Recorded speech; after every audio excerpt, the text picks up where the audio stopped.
Nabi Muhammad melihat, Nabi Muhammad hidup.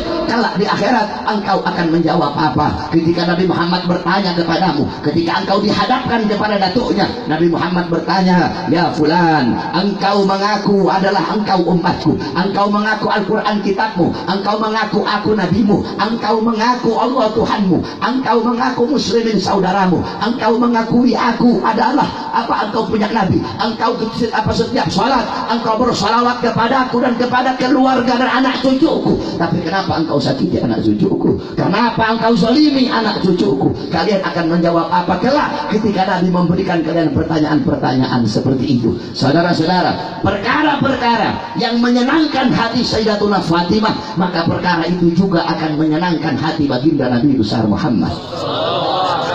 Dan perkara-perkara yang menyakiti hati Sayyidatuna Fatimah, perkara itu pun akan menyakiti hati baginda Nabi besar Muhammad. Tidak ada satu perkara apapun di muka bumi ini yang lebih menyakitkan bagi Sayyidatuna Fatimah selain daripada melihat anak cucunya tersakiti, saudara-saudara. Makanya minta ampun kalian, minta maaf sebelum kalian menjadi hamba-hamba yang rugi, sebelum kalian menjadi muflis, sebelum kamu menjadi hamba-hamba yang bangkrut. Nabi pernah nanya kepada sahabat, atadruna manil muflis? Wahai sahabat, tahukah kalian siapa orang-orang yang bangkrut, siapa orang-orang yang rugi? Kata sahabat, orang-orang yang rugi yang kehabisan dinar, kehabisan dirham, kehabisan modal, kehabisan harta belanjaan. Kata Nabi, bukan. Orang yang rugi, orang yang bangkrut, bukan yang kehabisan uang, bukan yang tidak punya dinar, bukan yang gulung tikar, bukan yang habis modal. Al-muflis ja'a fi yaumil qiyamah bi sholatin.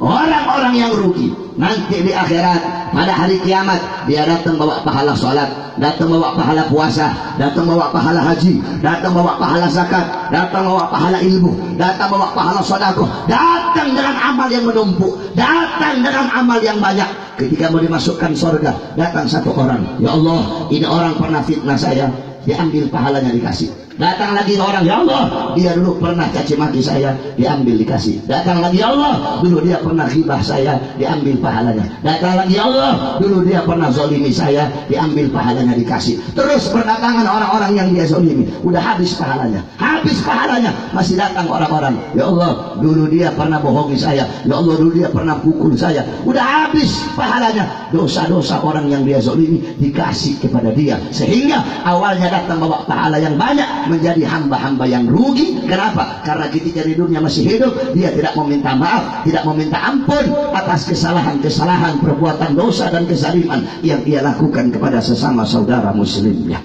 Satu contoh, si Tito seumpama, si Tito nanti di akhirat mau dimasukkan surga, bawa amal seumpama, datang para ustadz, para kiai, para habaib, para ulama, ngadu mereka, ya Allah, ini si Tito ini dulu itu dia penjarakan saya, ya Allah, dia penjarakan saya, nggak jelas itu, saya nggak ada apa-apa, tahu-tahu dia masukkan penjara, diambil pahalanya itu, kalau ada diambil pahalanya itu, dikasih kepada ulama yang dia zalimi.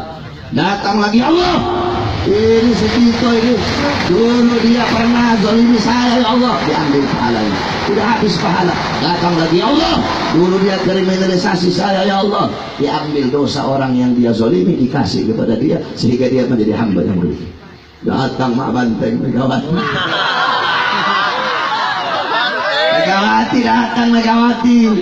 datang bawa amal, datang rakyat Indonesia yang dia zalimi.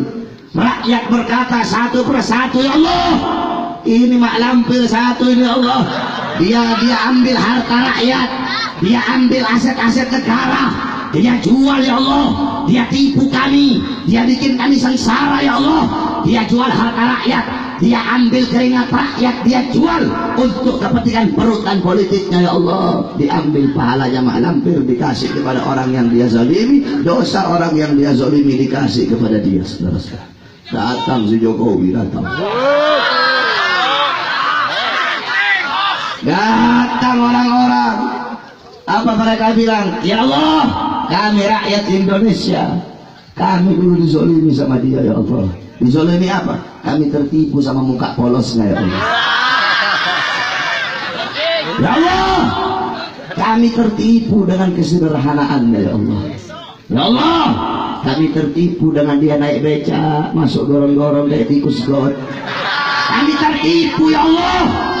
Dia beri kami janji-janji palsu. Sebelum jadi dia berjanji saya akan mensejahterakan rakyat, memakmurkan rakyat, adil kepada rakyat. Tapi setelah jadi yang makmur bukan rakyat ya Allah, yang sejahtera bukan kami ya Allah. Dia tipu kami, dia bohongi kami, dia zolimi kami. Semua serba naik, listrik naik, BBM naik, sembako naik. Dia hidup kenyang, kami mati kelaparan ya Allah. Akhirnya si Jokowi menjadi hamba-hamba yang muflis. Makanya mumpung orang-orang yang kalian zolimi masih hidup, minta maaf, minta ampun kalian.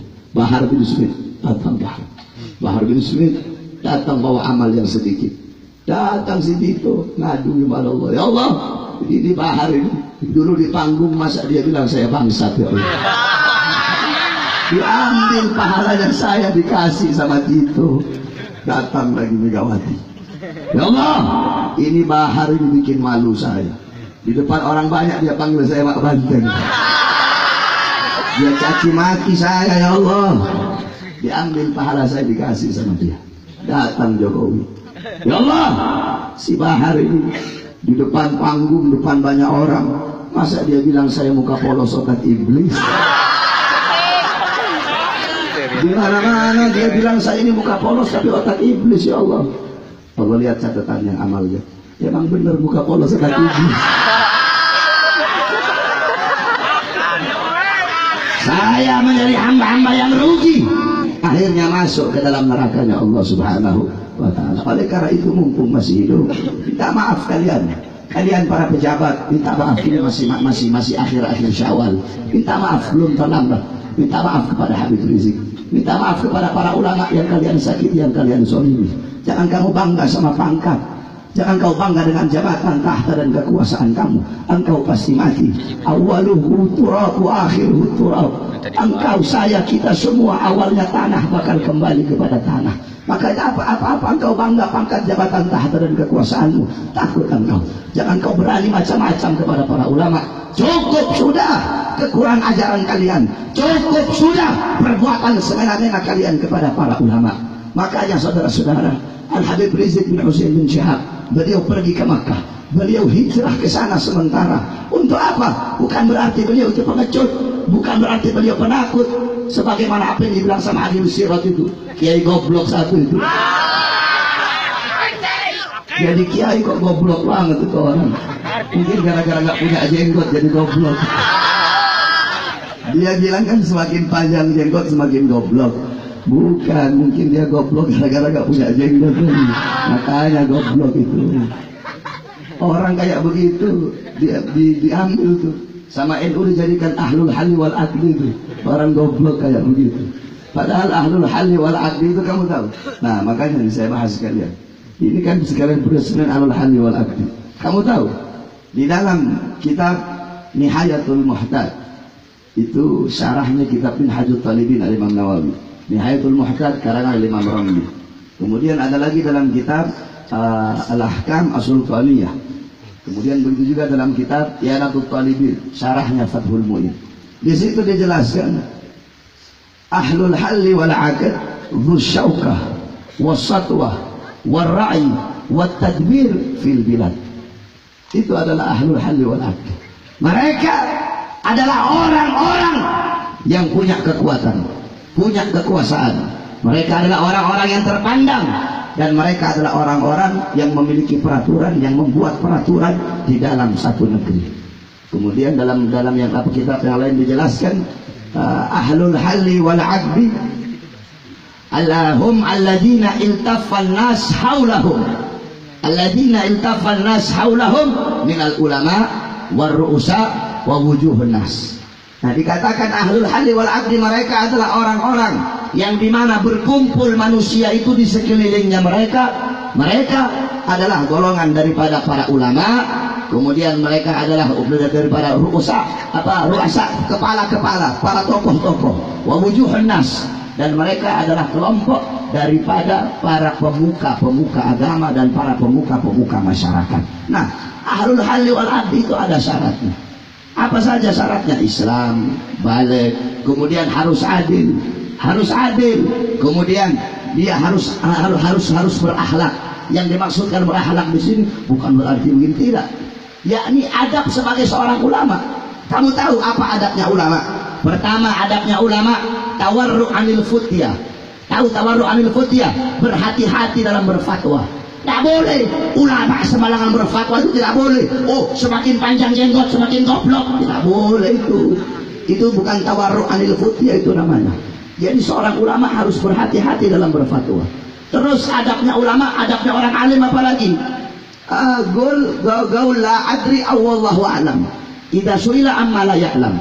Terus adabnya orang alim itu berkata, aku tidak tahu. Kemudian berkata, Allah yang Maha tahu. Apabila dia diberi pertanyaan, sedangkan dia tidak bisa menjawab pertanyaan tersebut. Kata dalam riwayat dalam kitab Al-Muwatta Al-Imam Malik, beliau menjelaskan, dulu sahabat itu ngumpul, ada 90 lebih sahabat ngumpul. Diberikan pertanyaan, sahabat ini saling lempar, yang satu lempar, kamu aja yang jawab.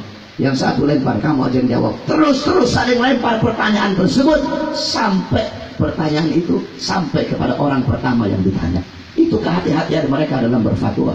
Al-Imam Malik diberikan puluhan pertanyaan, yang beliau jawab cuma 5, 6, 7. Yang lain beliau jawab wallahu a'lam. Itu seorang ulama harus adil. Terus yang maksudnya adab orang alim yang menjadi syarat ahlul halli wal aqdi. Apalagi tidak bergaul dengan penguasa, tidak cinta dunia, tidak cinta perut, bukan kiai amplop. Kiai amplop jadi ahlul halli wal aqdi. Kayak Adi Sirat itu. Nggak bisa ya ahlul halli wal aqdi itu.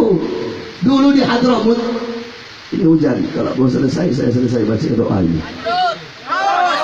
Kasihan hujan. Masih ada Ustaz Sobri. Saya doa aja, nanti lagi ke Ustaz Sobri ya. Nah, saudara-saudara, kamu tahu di Hadramut dulu ada ahlul halli wal aqdi. Namanya Habib Muhsin Asegaf. Beliau itu yang mengangkat para pejabat yang ada di sana. Nah, beliau itu bukan orang kaya. Beliau susah, minal fugara. Beliau orang fakir, beliau orang susah. Tetapi beliau dari sekian banyak ahlul halli wal aqdi, jadi para ulama itu berbeda pendapat. Pendapat yang pertama mengatakan ahlul halli wal aqdi harus 40, sebagaimana sholat Jumat. Itu pertama. Pendapat kedua dalam kitab Mughniyatul Mustarsyidin, kitab Fatwa Habibur Rahman Al-Masyhur. Pendapat yang kedua, ahlul halli wal aqdi itu harus 4 orang. Ini pendapat kedua, 4 orang. Sebagaimana paling sedikit paling banyaknya saksi.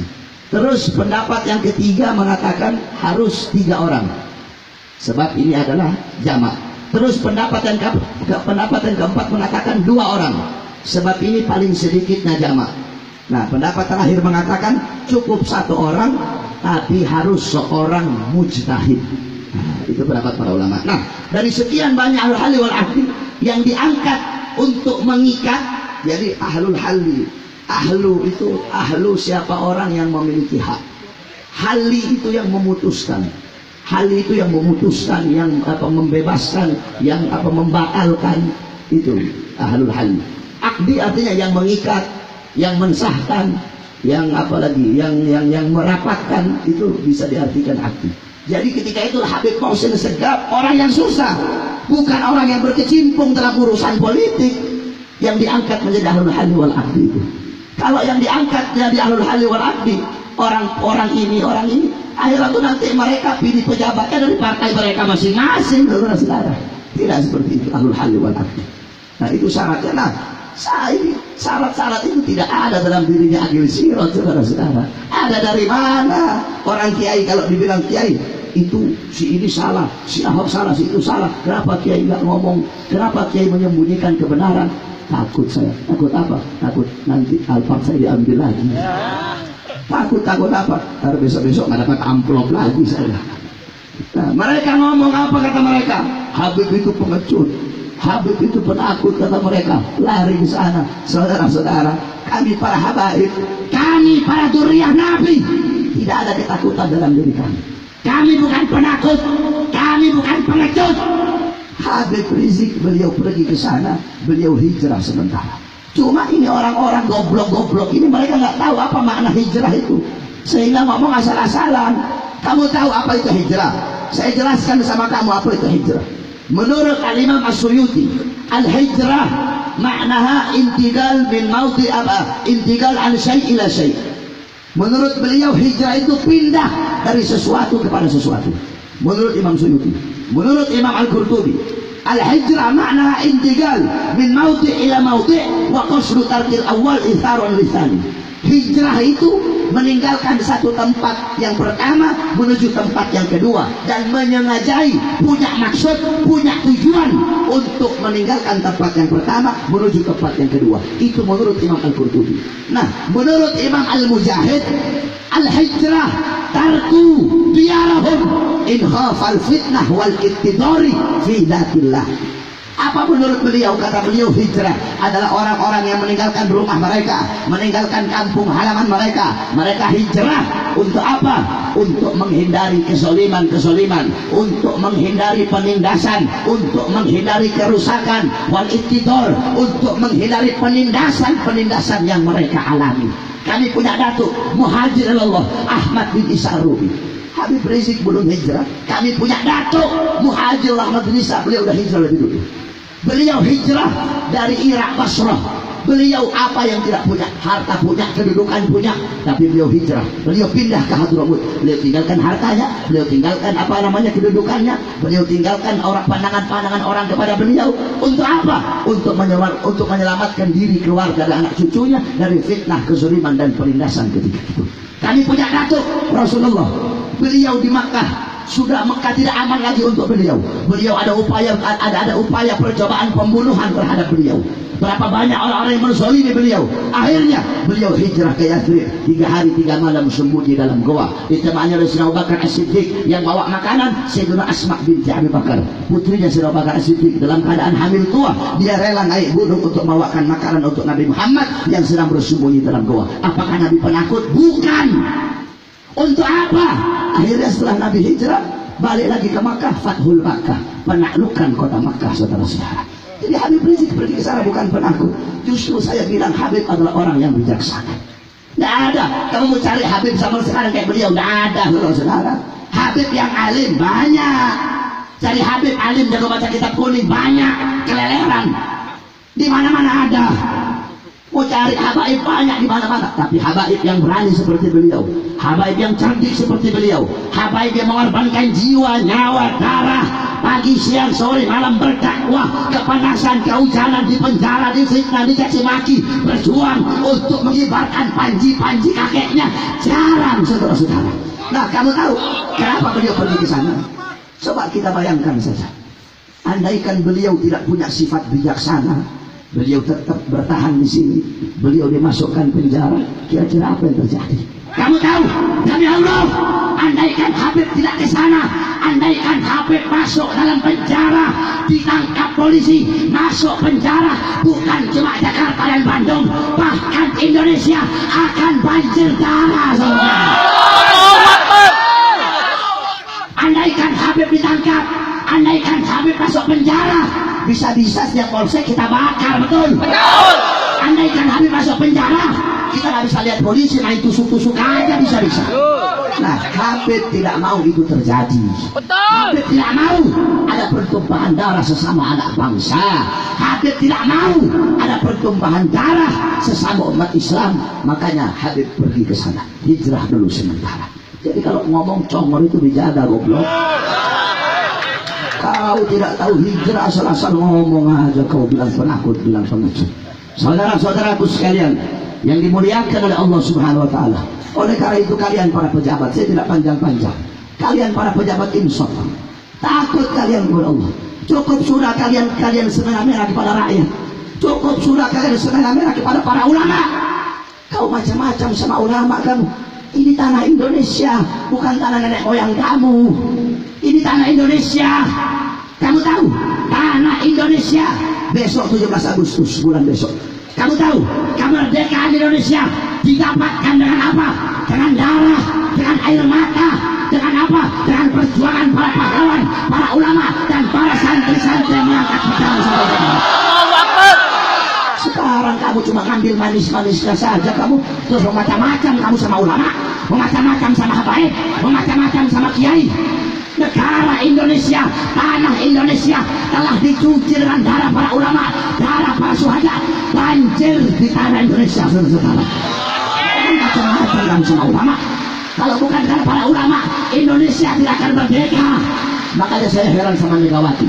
Kok bisa Megawati itu ngomong apa? Kata Megawati, negara tidak boleh kalah dengan beberapa kelompok umat Islam. Maksudnya ya kita, negara tidak boleh kalah dengan beberapa ormas Islam, negara tidak boleh kalah dengan FPI. Hei Pak Banteng, ini negara Islam. Mereka para pejabat seakan-akan mau memisahkan Islam dan Indonesia. Dari Islam dan Indonesia mau mereka pisahkan. Saudara-saudara, demi Allah, Islam dan Indonesia tidak bisa dipisah. Kenapa? Karena kalau tidak ada Islam, tidak akan ada Indonesia. Allahu Akbar. Kalau tidak ada Islam, demi Allah, tidak akan ada Pancasila. Allahu Akbar. Kalau bukan karena Islam, tidak akan ada Bhinneka Tunggal Ika. Allahu Akbar. Kalau bukan karena Islam, tidak akan ada merah putih. Kau macam-macam kau sama ulama. Kau lihat para pejabat-pejabat terdahulu, bagaimana para bapak-bapak bangsa, pendiri-pendiri bangsa, bagaimana hormatnya mereka kepada para ulama. Sekarang kalian mau semena-mena sama rakyat. Kalau Megawati bilang negara tidak boleh kalah dengan beberapa kelompok Islam, kalau dia bilang negara tidak boleh kalah dengan rakyat Indonesia, maka kami sampaikan, hei Megawati, hei kalian para ketua-ketua partai politik, hei kalian yang berkuasa, sok-sok berkuasa, hei kalian yang bangga pangkat dan jabatan, hei kalian para perampok-perampok harta negara, jikalau kalian berkata negara tidak boleh kalah dengan rakyat, negara tidak boleh kalah dengan umat, maka kami sampaikan, umat Islam, rakyat Indonesia tidak boleh kalah dengan pejabat-pejabat yang soleh. Allahu Akbar. Allahu Akbar. Allahu Akbar. Allahu Akbar. Allahu Akbar. Allahu Akbar. Semena-mena sama rakyat, bikin perpu ini, bikin perpu itu, tanpa ada musyawarah, tanpa pakai lagi pengadilan, DPR nggak dipakai, pengadilan nggak dipakai, musyawarah nggak dipakai, terus ngomong sok-sok Pancasila. Ya, sok-sok Pancasila, permusyawaratan rakyatnya nggak dipakai, goblok. Takut kamu kepada Allah Subhanahu Wa Taala. Ini emang di negara punya nenek moyang kamu. Rakyat selama ini udah sabar. Rakyat selama ini udah sabar. Kita rakyat masih yakin kepada kalian. Saudara-saudara, saya tanya sama kamu, mereka para pejabat yang ngasih mereka makan siapa? Saya. Yang angkat mereka siapa? Saya. Yang angkat mereka siapa? Saya. Yang ngasih minum mereka siapa? Saya. Yang gaji mereka siapa? Baju mereka dari siapa? Kendaraan mereka dari siapa? Rumah mereka dari siapa? Yang bisa turunkan mereka siapa? Yang bisa gulingkan mereka siapa? Maka wahai para pejabat, kalau telah hilang kepercayaan rakyat kepada kalian, kalau kalian tetap menyesalkan rakyat, jangan salahkan kami rakyat. Kalau kami turunkan kalian dari jabatan-jabatan kalian. Kalian mengaku sebagai penerus bapak-bapak bangsa. Wahai bapak-bapak bangsa, hei Soekarno, dengarkan suara kami pada malam hari ini. Wahai Soekarno, bapak bangsa, pendiri bangsa, dengarkan suara kami, dengarkan rintihan rakyat, dengarkan jeritan rakyat. Wahai Bung Tomo, wahai Jenderal Sudirman, wahai Bung Hatta, wahai kalian para pendahulu-pendahulu, para bapak-bapak bangsa, bukankah kalian berkata, kami titipkan negeri ini kepada kalian, wahai penerus kami. Kami titipkan bangsa dan rakyat ini kepada kalian. Hei Bung Karno, yang kalian titipi tidak amanah. Mereka menyengsarakan rakyat, mereka menyusahkan rakyat. Jikalau kalian dulu berdarah-darah untuk mengusir para penjajah, justru mereka mengundang penjajah-penjajah datang mencuri tanah Indonesia. Jikalau kalian terdahulu, kalian berperang melawan para penjajah, kalian berkorban jiwa untuk negara, mereka penerus-penerus kalian yang kata mereka penerus kalian, mereka justru merampas harta rakyat Indonesia, menjual apa kekayaan bumi Indonesia. Mereka pakai untuk kepentingan perut mereka, untuk kepentingan politik mereka. Bangun kalian, wahai Soekarno, dengarlah rintihan kami rakyat. Coba kau lihat kelakuan anaknya kamu sekarang, mentang-mentang engkau adalah bapaknya, dia semena-mena kepada rakyat, sok-sok berkuasa. Wahai para bapak-bapak bangsa, wahai ibu pertiwi, wahai Indonesia, coba kalian lihat orang-orang yang berpangku tangan di tanah Indonesia. Mereka orang-orang yang sok-sok berkuasa, mereka mau semena-mena kepada rakyat. Kalian wahai para pejabat insaf, takut kalian, minta maaf kepada para ulama, minta maaf kepada para habaib. Insya Allah dosa-dosa kalian semua diampuni oleh Allah Subhanahu wa Ta'ala. Yang terakhir, saudara-saudara, dengan adanya ahlul halli wal aqdi, ini adalah satu pertanda bahwa para ulama di Jawa Barat semua bersatu untuk menentukan pemilih yang beriman kepada Allah Subhanahu wa Ta'ala. Maka saya tanya sama seluruh umat Islam, kalau para ulama, kalau para kiai, para habaib yang ada di Jawa Barat sudah menentukan pilihan, mereka mengangkat satu calon, bahwasanya umat Islam harus pilih itu calon yang diangkat oleh para ulama. Umat Islam siap pilih? Umat Islam siap pilih? Siap menangkan? Sekalipun harus berdarah siap? Sekalipun harus terbunuh siap? Allahu Akbar. Yang terakhir, kenapa adanya ahlul halli wal aqdi? Kenapa mereka kok yang ngangkat para pejabat? Qala al-Imam Abu Aswad Ad-Du'ali, ma'azza min al-ilm. Apa yang lebih mulia? Tidak ada sesuatu yang lebih mulia dari ilmu. Ma'azza min al-ilm. Tidak ada sesuatu yang lebih agung daripada ilmu. Kamu tahu, al-muluk hukamun linnas. Para raja, para sultan, para pejabat, mereka yang menghakimi manusia, mereka yang memberi aturan kepada manusia, mereka yang mengatur rakyat. Terus siapa yang menghakimi mereka? Terus siapa yang mengatur mereka? Al-ulama hukamun lil muluk. Para ulama, para orang-orang soleh, orang-orang alim, mereka yang mengatur para raja. Mereka adalah para ulama yang mengatur para raja, yang bisa menghakimi para sultan dan para pejabat-pejabat. Dulu di Hadramut ada namanya Habib Abdurrahman Al-Masyhur. Lihat bagaimana keberanian ini Habib. Beliau yang ngarang kitab Bughyatul Mustazhirin. Satu waktu di Hadramut ada sultan, namanya Sultan Al-Ghaiti. Dia mungut pajak dari rakyat. Setiap rakyat diambil pajak. Habib Abdurrahman dengar. Ketika Habib Abdurrahman dengar, ketika berjumpa di jalan, langsung dipukul itu sultan, ditampar. Kata Habib Abdurrahman apa? Kamu mau menambah-nambah dan mengurangi syariat Nabi Muhammad SAW. Lihat itu Habib, lihat itu durian Nabi. Raja, sultan ditampar sama dia. Nah, habaib seperti Habib Rizik itulah yang kita butuhkan saat ini. Oleh karena itu kita berdoa, semoga Allah panjangkan umur beliau, Allah sehatkan jasmani dan ruhani beliau, permudah urusan dunia akhirat beliau. Habib, saya tanya sama kamu, berarti ulama dan pejabat siapa yang lebih mulia? Ulama dan pejabat siapa yang lebih mulia? Siapa yang lebih agung? Siapa yang lebih mulia? Siapa yang lebih terhormat? Siapa yang lebih wajib dicintai?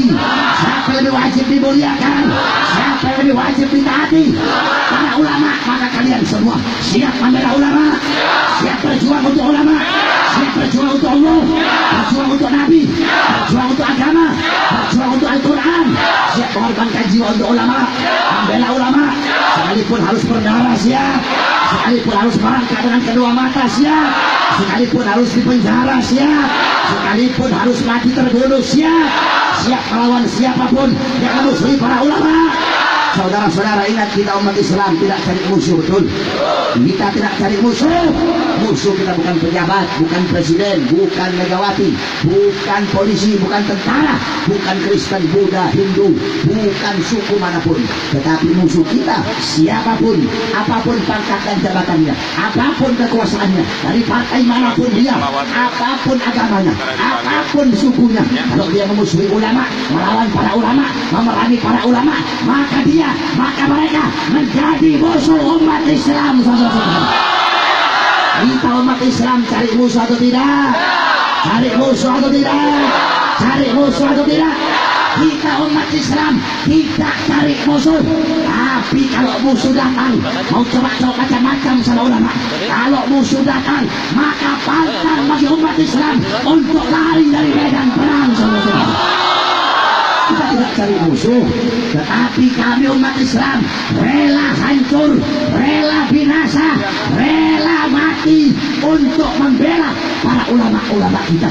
Oleh karena itu umat Islam jaga para ulama, jaga para habaib, jaga para kiai. Sebab sekarang ini kita lihat kemarin si Hermansyah ditusuk di tol, saudara-saudara. Makanya para ustaz-ustaz, kiai-kiai, ajaran habaib yang berada dalam pergerakan, yang berjuang dalam pergerakan. Kalau ustaz-ustaz yang lembut sih enak, nggak ada musuhnya. Dikit-dikit rahmatan lil alamin kayak Agus Sirot. Enak ustaz amplop, kiai amplop enak. Di mana-mana dapat besek.